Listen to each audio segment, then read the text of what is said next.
ओम अरहम 23वां प्रेक्षा ध्यान शिविर। स्थान आध्यात्म साधना केंद्र मेहरौली, नई दिल्ली। दिनांक 19 नवंबर 1981। सानिध्य युग प्रधान आचार्य श्री तुलसी। प्रवचनकर्ता युवाचार्य श्री महाप्रज्ञ जी। विषय अभय की मुद्रा। ज्योति पुंज गुरुदेव, ज्योति की साधना करने वाले साधक का कुछ बाहर में होता है, कुछ भीतर में होता है। हम बाहर और भीतर दो हिस्सों में बटे हुए। बाहर का स्पष्ट दिखता है, भीतर का दिखता नहीं, अनुभव होता है, पता चलता है। हमारी मुद्रा होती है बाहर में। कैसे बैठते हैं, हाथ कैसे है, मुंह कैसे है, आकृति कैसे है और व्यंजना कैसे है, उंगलियां कैसे हैं, ये सारी बातें मुद्रा से संबंध रखती है। एक हमारी भाव मुद्रा और दूसरी हमारी भावधारा। दोनों में बहुत गहरा संबंध है। जैसी भावधारा होती है वैसी भाव मुद्रा बन जाती।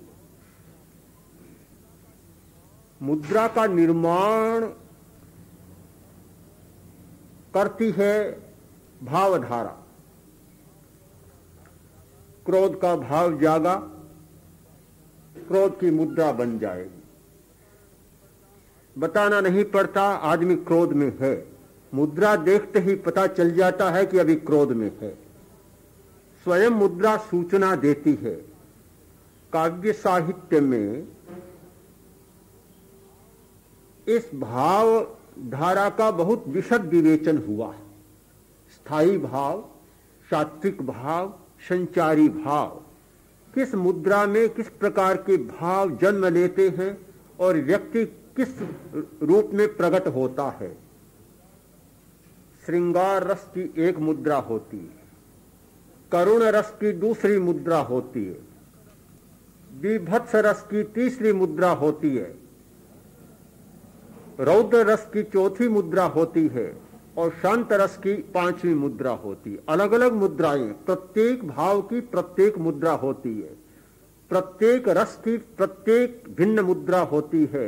रसानुभूति, भावानुभूति और मुद्रा, ये सब जुड़े हुए हैं। हमारा मुद्रा का संबंध भाव से जुड़ा हुआ है। भय की भावधारा होती है तो एक प्रकार की मुद्रा बनती है।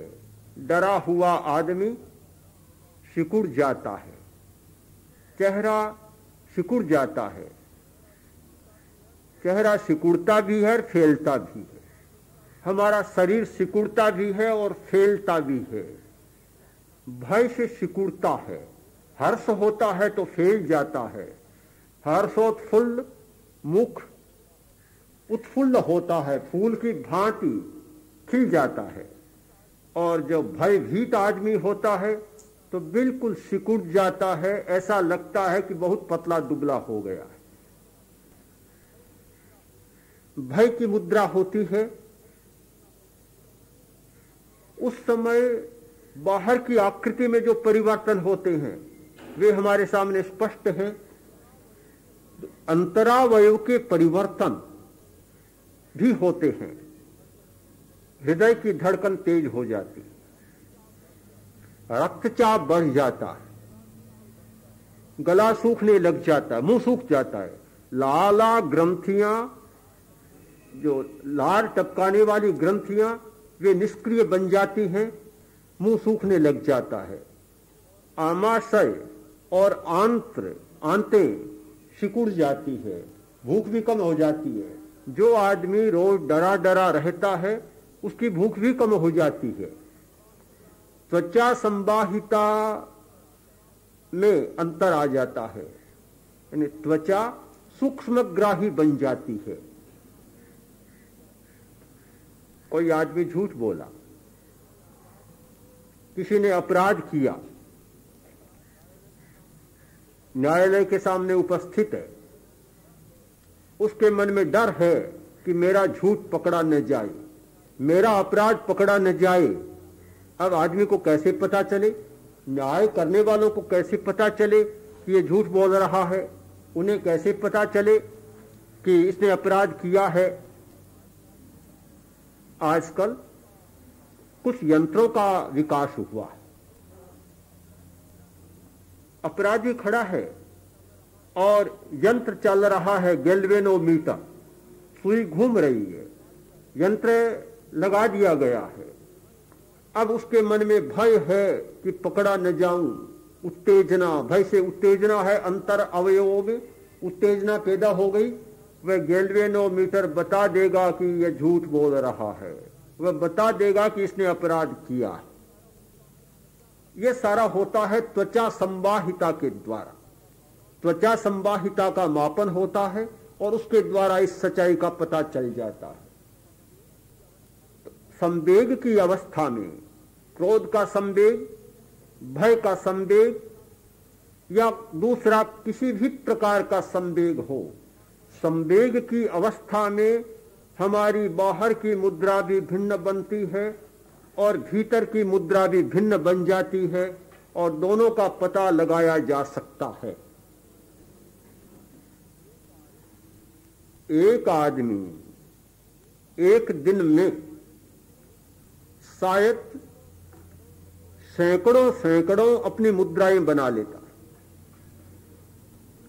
यदि कोई सूक्ष्म यंत्र या ऐसा संवेदनशील कैमरा हो हाई फ्रीक्वेंसी का, तो प्रत्येक मुद्रा का भेद मापा जा सकता है। 5 मिनट पहले जो हमारी मुद्रा है, 5 मिनट के बाद वह मुद्रा रहने वाली नहीं है। जैसे जैसे भीतर में भाव बदला और तत्काल मुद्रा में परिवर्तन आ जाएगा। और इसी आधार पर मुखाकृति विज्ञान का विकास हुआ। मुखाकृति को देखकर आकृति विज्ञान के आधार पर उसकी सारी चेष्टाओं का बताया जा सकता है और उसके भविष्य का भी निर्धारण किया जा सकता है। भय एक संवेग है और तीव्र संवेग। जब भय की मुद्रा होती है उस समय आदमी की मुद्रा दुखद होती है और अशांति पैदा करने वाली होती है। डरे हुए आदमी के पास कोई दूसरा जाकर बैठेगा, उसके मन में भी अचानक बेचैनी पैदा हो जाएगी। पता नहीं चलेगा ये क्यों हुआ, कैसे हुआ, पर वह बेचैन बन जाएगा। अभय का भाव जब जब जागता है तो अभय की मुद्रा का निर्माण होता है। अभय की मुद्रा का बाहरी लक्षण है प्रफुल्लता, चेहरा खिल जाएगा, प्रसन्नता, बिल्कुल प्रसन्नता, कोई समस्या नजर नहीं आती, कोई तनाव नहीं होता, भीतर में बिल्कुल शांति। जब भय की भावधारा होती है तो हमारा सिंपैथेटिक नर्वस सिस्टम सक्रिय होता है, यानी पिंगला सक्रिय हो जाती है। और जब अभय की भावधारा होती है तो पैरासिम्पैथेटिक नर्वस सिस्टम सक्रिय होता है, इड़ा नाड़ी का प्रवाह सक्रिय हो जाता है। शांति, कोई उत्तेजना नहीं, सुख का अनुभव, सब कुछ अच्छा अच्छा लगता है। प्रश्न है हम अधिक से अधिक अभय की मुद्रा में कैसे रह सकें, अधिक से अधिक अभय की भावधारा को कैसे प्रवाहित कर सकें, अधिक से अधिक कैसे अभय की अनुभूति कर सकें, यह हमारे सामने प्रश्न है। हमने भय की भी चर्चा की और अभय की चर्चा की। भय हेय है और अभय उपादेय। भय की भावधारा को त्यागना है और अभय की भावधारा को विकसित करना है। उपाय, मार्ग और साधन, उपाय के बिना संभव नहीं, मार्ग और साधन के बिना संभव नहीं। खोज होगी उपाय की, मार्ग की और साधन की। एक उपाय है अनुप्रेक्षा। अनुप्रेक्षा के द्वारा अभय की भावधारा को विकसित किया जा सकता है। शब्द की प्रणालियां हमारे शरीर के भीतर बनी हुई हैं। वे रास्ते, पगडंडियां, राजपथ बने हुए हैं, जिनके माध्यम से शब्द की तरंगे हमारे पूरे शरीर में व्याप जाती हैं, फैलती हैं और वे हमें प्रभावित करती हैं। तरंग का सिद्धांत बहुत व्यापक सिद्धांत है। क्वांटम थ्योरी का विकास हुआ तब से नहीं, किंतु 2500-3000 वर्ष पहले से ये प्रकंपन का सिद्धांत कि सब कुछ प्रकंपन ही प्रकंपन, सब कुछ तरंग ही तरंग है हमारे आसपास। एक प्रकार की तरंग उठती है, एक प्रकार का प्रकंपन होता है। भय की तरंग उठी और भय के प्रकंपन शुरू हो गए। यदि उस समय अभय की तरंग को उठा सकें, अभय के प्रकंपनों को पैदा कर सकें, तो भय की तरंग वहीं समाप्त हो जाएगी। यह अनुप्रेक्षा का सिद्धांत उस प्रणाली का सिद्धांत है कि एक तरंग के द्वारा दूसरी तरंग को प्रतिहत किया जा सकता है, एक तरंग के द्वारा दूसरी तरंग की शक्ति को निरस्त किया जा सकता है और अच्छी तरंग को उठाया जा सकता है, बुरी को निरस्त किया जा सकता है। बुरी तरंग को पैदा किया जा सकता है, अच्छी तरंग को निरस्त किया जा सकता है। यह सब हमारे पुरुषार्थ पर, हमारी दृष्टि पर और हमारे ग्रहण पर है कि हम किस समय क्या करते हैं और कैसा हमारा प्रयत्न होता है। जिस व्यक्ति ने प्रेक्षा ध्यान का प्रयोग किया है, जिसने इस सच्चाई को समझा है कि प्रतिपक्ष तरंग के द्वारा अशुभ भावों की तरंगों को, विधायक तरंगों के द्वारा निषेधक तरंगों को निरस्त किया जा सकता है, वह इसके प्रति बहुत जागरूक हो जाता है कि जब भी मन में बुरा विकल्प उठे, जब भी मन में बुरा विचार आए, तत्काल शुभ भाव की तरंग को पैदा कर दे।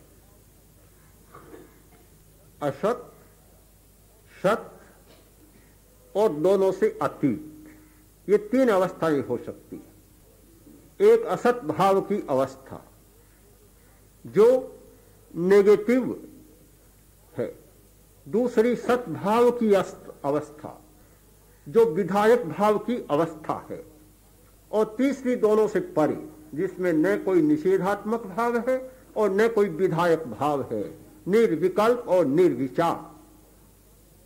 वह तो बहुत सुंदर अवस्था है, बहुत आगे की बात है, किंतु सामान्यतः हमारा जीवन इन असत और सत की भावधाराओं के बीच में चलता है। कभी असत की तरंग उठती है तो कभी सत की तरंग उठती है। जैसे जैसे हमारी भावक क्रिया प्रबल होती है, जैसे जैसे हमारा वर्तमान में रहने का अभ्यास शक्तिशाली बनता है, जैसे जैसे हम प्रेक्षा के प्रति सावधान और जागरूक होते हैं और निरंतर जागरूकता का अभ्यास करते हैं, वैसे जैसे ही मस्तिष्क में अशुभ भाव की कोई तरंग उठती है, हमें पता चल जाता है कि अब अशुभ भाव की तरंग उठ रही है। क्रोध की तरंग, भय की तरंग, वासना की तरंग उठ रही है। तत्काल शुभ भाव की तरंग पैदा कर दी, अनुप्रेक्षा शुरू कर दी और वह दब जाएगी, वही शांत हो जाएगी। तो अनुप्रेक्षा का प्रयोग बहुत महत्वपूर्ण है असत से बचने के लिए, और सारा जप का विकास इसी आधार पर हुआ है। अनुप्रेक्षा के सिद्धांत के आधार पर जप का विकास हुआ है। इष्ट का जप करो, मंत्र का जप करो। किस लिए? कि वह शुभ विचार, शुभ विकल्प तुम्हारे मन में रहेगा तो अशुभ भाव को जागने का मौका नहीं मिलेगा। इसीलिए मंत्र का आलंबन लिया गया। कुछ लोग अध्यात्म साधना के क्षेत्र में मंत्र की उपयोगिता नहीं मानते, पर हमारा विश्वास ऐसा है कि मंत्र की भी बहुत बड़ी उपयोगिता है। उसे नकारा नहीं जा सकता, अस्वीकार नहीं किया जा सकता, क्योंकि हम सीधे वीतराग तो बन नहीं जाते। सीधी छलांग वाली बात तो बहुत कम जगह घटित होती है। कोई कोई व्यक्ति ऐसा हो सकता है जो सीधी छलांग लगा सकता है, कोई कोई ऐसा हो सकता है कि छत पर से नीचे सीधी छलांग लगा सकता है, पर हर कोई लगाने लग जाए तो सीढ़ियों की जरूरत क्या है? फिर सीढ़ियां बनानी निरर्थक है। पर सब छलांगे लगने लग जाए तो फिर शायद हॉस्पिटल में स्थान भी खाली नहीं मिलेगा, बड़ी मुसीबत पैदा हो जाएगी। छलांग की बात सार्वजनिक बात नहीं हो सकती, कादाचित हो सकती है, आपवादिक हो सकती है। तो सीधी बीतरागता की भूमिका पर चले जाने की बात एक छलांग की बात है। हमें तो सीढ़ियों के सहारे चलना पड़ेगा।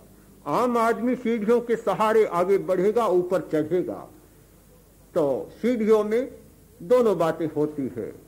एक ही सीढ़ी बनी हुई है, ऊपर भी चढ़ा जा सकता है और नीचे उतरा जा सकता है। ऐसा तो नहीं होता। ऊपर चढ़ने के लिए तो सीढ़ियां कोई अलग बनती हैं और नीचे उतरने के लिए सीढ़ियां कोई अलग बनती हैं, ऐसा नहीं होता। उसी सीढ़ी से ऊपर चढ़ा जा सकता है और उसी सीढ़ी से नीचे उतरा जा सकता है। हमारी एक ही भावधारा है, उसी भावधारा से ऊपर चढ़ा जा सकता है और उसी भावधारा से नीचे उतरा जा सकता है। जब हमारी भावधारा सत्य के साथ जुड़ जाती है, हम ऊपर चढ़ सकते हैं, हमारा आरोहण हो सकता है। और जब हमारी भावधारा असत्य के साथ जुड़ जाती है तो अवरोहण शुरू हो जाता है, आदमी नीचे उतर आता है। जप का विकास, मंत्र का विकास इसी आधार पर हुआ था। तो एक ऐसा आलंबन बना रहे जिससे कम से कम बुरे भावों को आने का अवसर कम से कम मिले या न मिले। दूसरा साधन है अभय का प्रेक्षा। जैसे जैसे देखने की शक्ति का विकास होता है, हमारी दृष्टि सत्यग्राही बन जाती है। डर जितना भी लगता है वह असत्य के कारण लगता है, चाहे असत्य मान्यता, असत्य का सिद्धांत, असत्य की धारणा, अवधारणा, संकल्प, जो भी असत्य का पक्ष है वह सारा भय पैदा करने वाला है। जैसे जैसे दर्शन की शक्ति विकसित होती है और सच्चाइयों के निकट जाते हैं, कल्पनाओं से दूर हटते हैं, हमारी शक्ति बढ़ जाती है और भय अपने आप कम हो जाता है। यथार्थ में भय होता नहीं, भय मूर्छा में होता है, असत्य में होता है। प्रेक्षा के द्वारा हमारी मूर्छा का चक्र टूटता है और जब मूर्छा का चक्र टूटता है तो भय अपने आप समाप्त हो जाता है।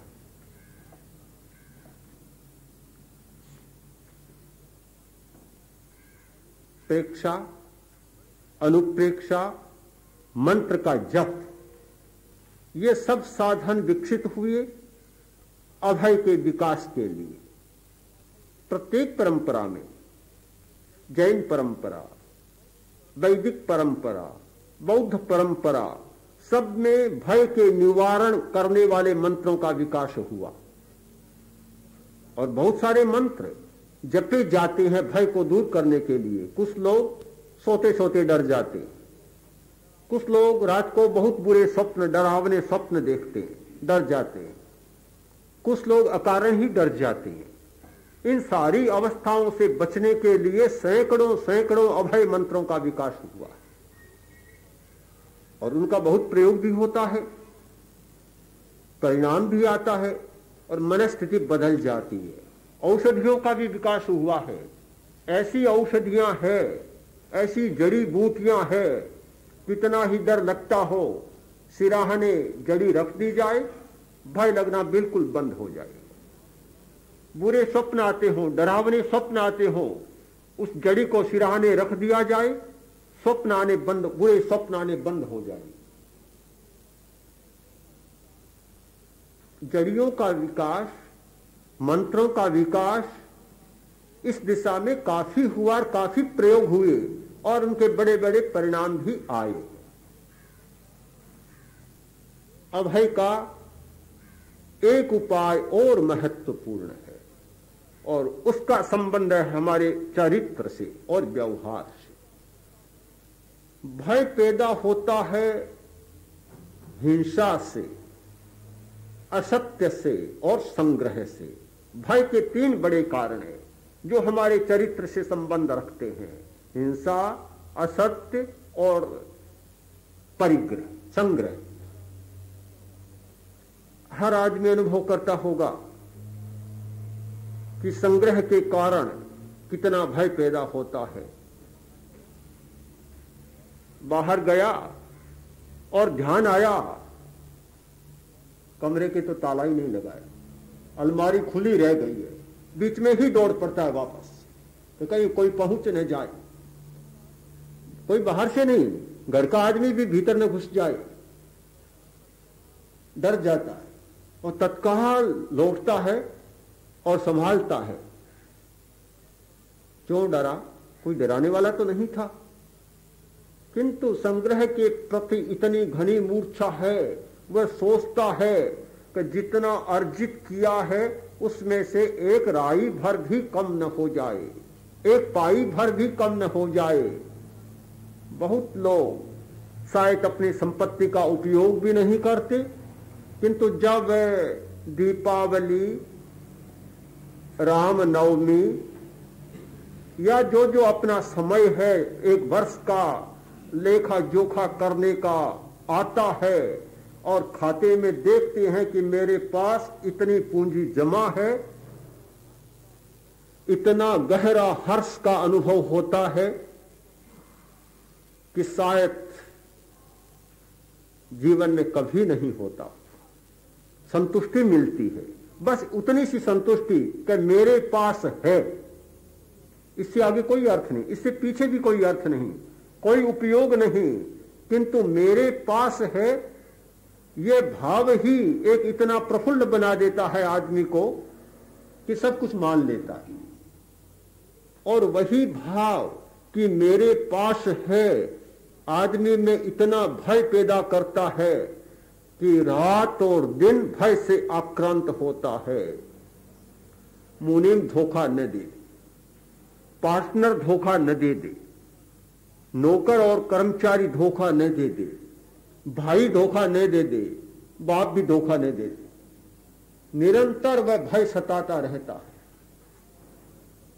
एक मानसिक तुष्टि है कि मेरे पास है और मेरे पास है, वह कहीं चला न जाए।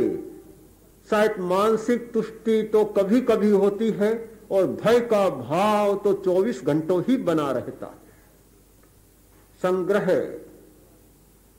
भय का सबसे बड़ा निमित्त है। असत्य भय का बहुत बड़ा निमित्त है। झूठ बोलते समय तो शायद 1 मिनट लगता है, आदमी 1 मिनट में झूठ बोल देता है, बोलने के बाद कई दिनों तक भय नहीं मिटता कि कहीं पता न लग जाए, पड़ोसी को पता न लग जाए, घर वालों को पता न लग जाए, अध्यापक को पता न लग जाए, संरक्षक को पता न लग जाए। हमेशा भय बना रहता है मन में। हिंसा भय की भावना है, तो हिंसा, असत्य और परिग्रह, संग्रह,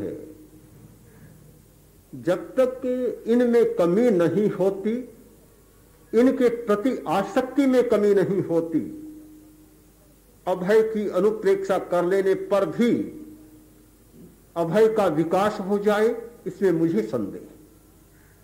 यानी रचनात्मक अभय का, ध्वंसात्मक अभय का तो हो सकता है कि इतना निडर बन जाए कि किसी से भी नहीं डरूंगा, डरता ही नहीं हूं, ये तो हो सकता है, और अनर्थकारी भाव पैदा हो सकता है।